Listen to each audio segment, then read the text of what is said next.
Maharaj Bharat Ratna doctor Babasaheb Ambedkar सत्यशोधक अण्णाभाऊ साठे यावेळी पहिल्यांदा वंदन करतो। या कार्यक्रमाला उपस्थित असलेले या विभागाचे खासदार धैर्यशील माने साहेब, स्टेजवर सर्वच प्रतिष्ठित व्यक्ती, माझ्या जमलेल्या बंधू आणि भगिनी, खासदार साहेब, तुम्ही जे सभागृहामध्ये जे मांडलं की अण्णाभाऊंना भारतरत्न मिळाला पाहिजे, तर त्याची एक पार्श्वभूमी सांगा। 2 मिनिटात मी सांगतो, ती फक्त तिथं मांडली पाहिजे की आम्ही मागाचा आहे म्हणून भारतरत्न मागत नाही। भारतरत्न हा पुरस्कार द्यायचा असेल तर त्याचा एक क्रायटेरिया आहे, आणि तो क्रायटेरिया असा आहे, कला क्षेत्रामध्ये, खेळाच्या क्षेत्रामध्ये, साहित्याच्या क्षेत्रामध्ये, गायनाच्या क्षेत्रामध्ये ज्यांनी ह्या देशाचं नाव जगात उज्ज्वल केलं त्याला त्याला भारत द्या, असा क्रायटेरिया आहे।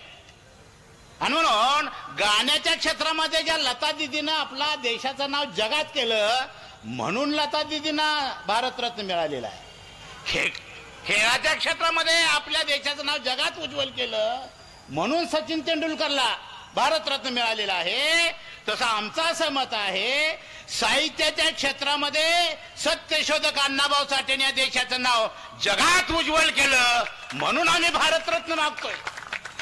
पण इथली जातीवादी यंत्रणा जात म्हणून जर आमच्याकडे बघत असेल तर आमचं सुद्धा मत आहे, हा इशारा देण्यासाठी परिषद आहे, तुम्हाला नव्हे, त्या सगळ्यांना।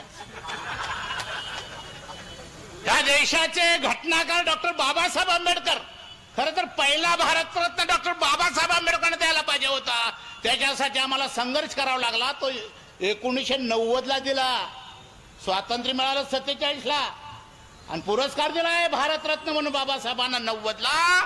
त्याच पद्धतीची लढाई सत्यशोधक अण्णाभाऊ साठेंची आज महाराष्ट्रात देशात चालू आहे।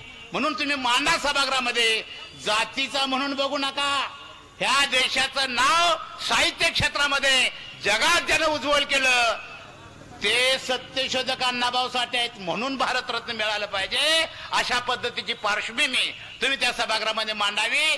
खरं तर आज तुमच्याकडे मातंग समाज आक्रोश झालेला आहे, आणि आज आमची डेमोक्रॅटिक पार्टी ऑफ इंडियाची बैठक कोल्हापूरला झाली, आणि 27 तारखेला शाहू स्मारकला आम्ही पश्चिम महाराष्ट्र अधिवेशन घेतो, आणि त्या अधिवेशनाला उद्घाटक म्हणून सुद्धा तुमच्या नावाची आम्ही शिफारस केलेली आहे। त्याचं कारण असं, एक वेळेस मांगाची, हे जुनी माणसं आहेत, मांगाची माणसं इंदिरा गांधी असताना एक कमिटी गेली ती दिल्लीला, इंदिरा गांधी भेटल्या आणि आमचं नेते म्हटले हा मांग है।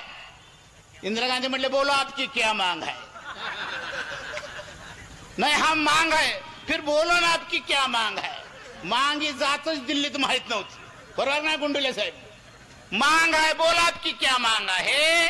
त्या मांगाची अण्णाभाऊ साठेंच्या माध्यमातून त्या सभागृहामध्ये ओळख करून दिल्याबद्दल मी धैर्यशील माने यांचं मनपूर्वक आभार मानतो आणि त्यांना शुभेच्छा देतो। आणि हा सगळा तमाम मातंग समाज महाराष्ट्रातला आज या विचारपीठावर जमलेला आहे। तुमच्या 1-2 मिनिटाच्या भाषणानं हे सगळं परिवर्तन झालेलं आहे, आणि मांग सुद्धा राजकीय दृष्ट्या दखलपात्र झालेला आहे।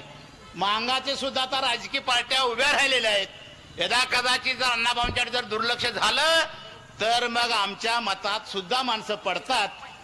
हा इतिहास आम्ही घडवणार आहे। काय डोंगर काय झाडी म्हणणारे 750 मताच्या फरकाने निवडून आले, तिथं आमचं त्या गावात 1400 मतदान आहे, पण हा मांग आहे तो बोले आपकी क्या मांग आहे, अशी अवस्था आमची सगळी झालेली आहे।